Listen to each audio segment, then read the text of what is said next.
Dwarf League. Yeah. They take place on the 6th of October, a 3 o'clock kickoff in Spain hosting Russia at Quatre Carreras in Valencia. On the 13th of October, Russia in action again. This time they host Serbia at the Fili Stadium in Moscow. And then on the 20th of October, Serbia get to play hosts to Spain at the Makis Stadium in Belgrade. So I'm sure Brian will let us know about all of those fixtures in the off-season. And finally, Rugby League is growing in South Wales as Welsh community clubs have voted to increase the number of junior age categories in 2019. For the last few years, Wales Rugby League have run successful leagues at under 13s, 15s and 17s levels. The clubs now have voted to run sides at under 12s, 14s, 16s and 19 levels for 2019, putting the latter two categories into the same age range as the country's age grade international sides. So this is a positive story about the continued growth of the game outside of its northern heartlands, and I thought it'd be interesting to slide in one of the sort of news stories that's kind of breaking but hasn't really been confirmed yet about this League One South. Has anyone picked up on this? And basically what it's going to be is get the best teams out of all those regions, all the 6 regions that play rugby league in the south, and kind of put a league in that'll run alongside-ish the regular season, but it'll mean those League One sides like West Wales and Hemel, who never get to win, will go and play in that competition as well as the League One competition, so they'll have more regular fixtures. They'll get a few fixtures that they might win during the season. Does anyone have any views on a League One South coming in as the sort of 4th tier?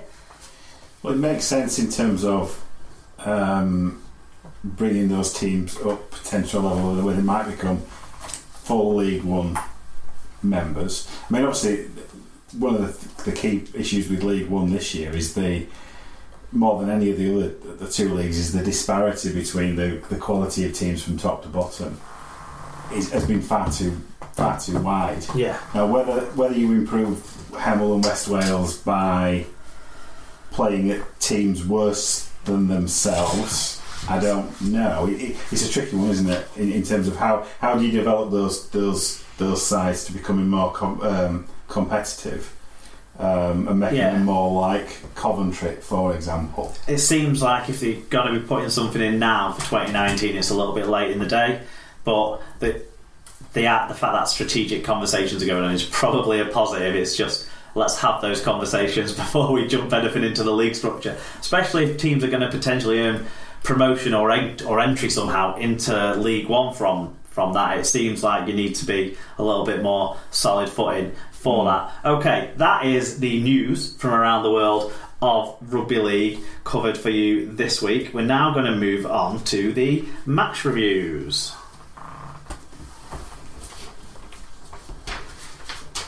Where's the music?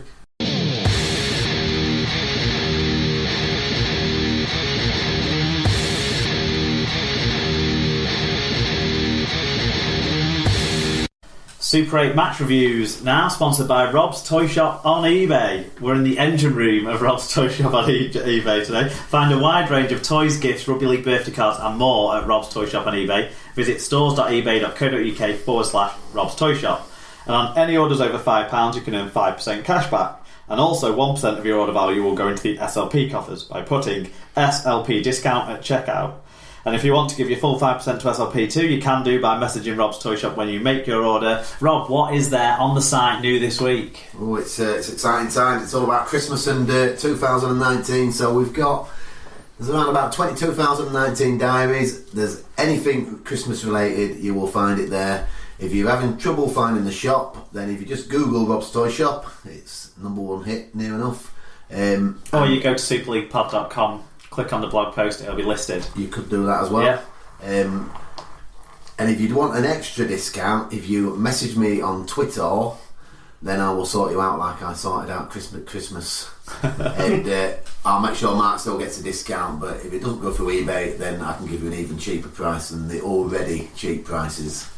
Low prices. Low prices. High quality goods. Okay. Excellent stuff. Thanks, Rob. We're going to go through the games now then, and we're going to kind of do a rotating host chair kind of situation as we go through the games. I'll even duck out for one of the games, I think, and let the whole contingent take over. But we'll start with it was round 6, and the average attendance was 8,318 at the Super League Super 8s matches. Okay, so first game was on Thursday night, in the pissing it down rain. It was Huddersfield 6, Wigan 13 after it being 6-0 to Wigan at half time. 4,197 were there to watch this one. Greg or Glenn Dolan? Greg Dolan was the referee. And Langers, do you want to give us the first of the match reviews? First one's from Carsten. I applaud all the people in the stadium to endure this game in these conditions. A good performance by the refs, and Wigan ground out a win. Danny Buff with bad luck but a correct card. Thank God that was the last game with the cowbell this season. Here, Carsten. Hashtag no bad words this time. Hashtag sorry Tim G. Hashtag sorry Tim G's mum. Brian Davies has also got in touch. He said, quite enjoyed this one despite the rain. We've seen some games in the dry this season with more knock-ons. Real playoff type match that was very tough and defences were on top. This should be a great preparation for Wigan for what's to come. You'd expect Sean Wayne might want Tom Davies to practice catching and a few high balls in training this week. It wasn't his best game. No, it wasn't. He only made 130 metres this week, which didn't even get him in the stats roundup, Langers, so that's not acceptable from Tom Davies' point of view. What did you make of anything you saw of this one in the wet weather? I think, to kind of coin Sky's kind of most popular phrase, it's kind of grand final conditions. they love that phrase. Wigan ground out the win. I think they showed they can tough it out when they need to. I was half expecting Huddersfield to maybe sneak another score and kind of make it interesting, but I think Wigan kind of at this stage of the season did enough, and it was a good result for them. I think maybe not the most exciting game in the world to watch, but it was all about the outcome and nothing about the performances really.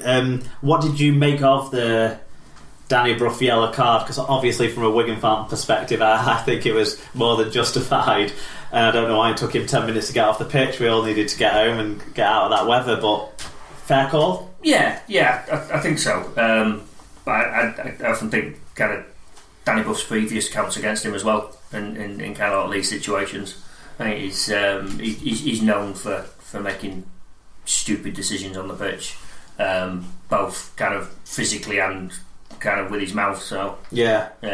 Morgan Escray was man of the match on the Sky, which I'm sure they enjoy no end whenever it's Morgan Escray, because he gives the most in-depth interviews where he basically repeats the same answer for every question because he doesn't understand the questions. What did you make of was he your man of the match? Mine was Joe Greenwood and Sam Powell, but I thought. I mean, Sam Powell had a good game. I think he's quite impressed me this season actually. Sam Powell. When certainly the back end of the season. When McIlroy left, or when they let him go, and Powell stepped up, I kind of thought they were making a mistake, but I think he's proved me wrong. He's probably edging to be one of the best hookers in the league after mate. And like the three other hookers that I had. I mean, there's a lot of talk of Roby and Clark and stuff, but they can be overrated. I think people just assume they've had a good game. Right. Well, my take. I thought Joe Greenwood is looking brilliant. Again, he had the week off from his one match ban, but I think he's clearly a top draw player that we've brought back into the competition, as we're going to want to do, bring back anyone who doesn't make it in the NRL, but it certainly looks good from my point of view. Sam Powell made we'll get to the stats in a minute. Sam Powell made loads and loads of tackles in this game, but and didn't miss a single tackle as well. He basically controlled the game. It wasn't just with his tackling. No, I thought he kicked out a dummy half a few times, which in those conditions, kicking long and kicking when you can turn people around is good, because it means that they've got to run the ball out and not drop it, which sometimes in those conditions isn't necessarily possible. But Joe Greenwood's got a great link up with George Williams already, and that makes me pretty excited. I think some of our best players this season did have their worst games for a while. I think George Williams was patchy. I think John Bateman possibly had his least influential game for some time, and Tom Davies as well. I feel sorry for Tom Davies. He was playing on that right wing, plugging away, doing all the hard work and getting no ball for scoring tries, and then they moved into the left wing, and it's been crap conditions when there's been no ball thrown out to him to get tries. But he did, he still did all right. Okay, anything else to say on this one? No. I think, like I say, it was a solid game. Wigan did what they need to. Do you think Wigan have won? I'm dead excited. We've won 6 out of 6, right? And we're going to win 7 out of 7. I'm confident. I'm just putting it out there for you. And that'll be the only time it's happened in the Super League Super 8s, and so we'll retain a piece of history there, which is very, very exciting. Do you think Wigan are in good shape for this? Do you think this game worried me a bit because our attack was nowhere near, but maybe that was just the conditions. But I think we've got the intensity right. I'm really excited. I think we're going to win everything now. But do you think Wigan's up their contention? Yeah, I think so. I mean, from a neutral's perspective, I think that the top 4 is we're going to get some good games out of that top 4, and I think you could pick any of them. I mean, but Wigan are doing what you want to do, and they're coming into form. And if you go into the semi-finals on the back of 6 wins and a narrow defeat, then that'll be quite good. You were almost said everything that I wanted to hear there, Lagers. Right, stats then for this game. Wigan edged most of the key attacking and defensive stats. The only stats with a gap between them actually evened themselves out in terms of what possession the teams had. Wigan made 6 more handling errors in the torrid conditions, whilst Huddersfield conceded 4 more penalties. So it was narrow wins on the other key stats that saw Wigan home. Actually, one point in the game that I didn't really talk about, obviously, was any of the tries, because there wasn't a huge amount of skill. I mean, the tackling on Escore's try was horrid. He brushed off Alex Mellor like Alex Mellor has never tried to tackle anyone before. And then similarly, Cruz Leeming's try was kind of a stolen effort in those conditions. And Wigan had tried those kicks a number of times and finally came off. What did really, really please me is the try-saving tackles that we made again for another week in a row. People are coming up on their own try line, saving games. Sam Tompkins made the one last week against Steph Ratchford, and then this week it was a combination really of a few players, but Sam Powell was heavily involved in the one on Matty English just before half-time that would have had it going 6-6 at half-time, and probably wouldn't have been fair because Huddersfield hadn't threatened all half. So I'm glad that came about, and Sam Powell leads the way on the stats roundup. 68 tackles, 11 of which were marker tackles, no missed tackles in the game. 68 tackles is the second highest amount of tackles in a single game during the entire Super League pod run of 200 shows. Do you think you can name who the player is who had 69 tackles on one occasion? I think it's probably, it must have been mate. It was Danny Bothways Houghton. Yeah.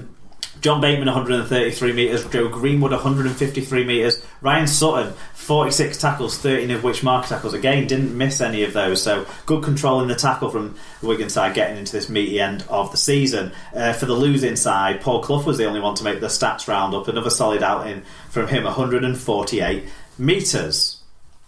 On to Friday night then, where it was Castleford versus Wakefield. It was kind of going one way at half-time, 18-0 to the Tigers, but it really finished up all one-way traffic, 42-10 to the Tigers. 7,860 were on to watch this one. Gareth Hewer was the referee. Sarah's joining me to talk through this one. Do you want to give us the first of the fan reviews?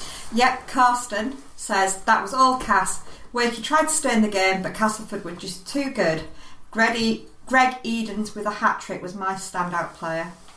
Fat Boy Rob said, another great performance from Yorkshire's number 1 team, with the most points scored in the first and last 20. Gale looked class and Eden bagged another 4 tries, taking him to 18 from only 14 games. Overall, it's looking good for another glorious season. #COYF. Brian Davies says, interesting contrast between Mr. Powell, who was working his class right through to the final bell on the last day of term, whilst Mr. Chester was happy for his class to bring some games into play, so long as they were quiet and didn't disturb Mr. Powell's boys, who've still got exams to come. I like that one.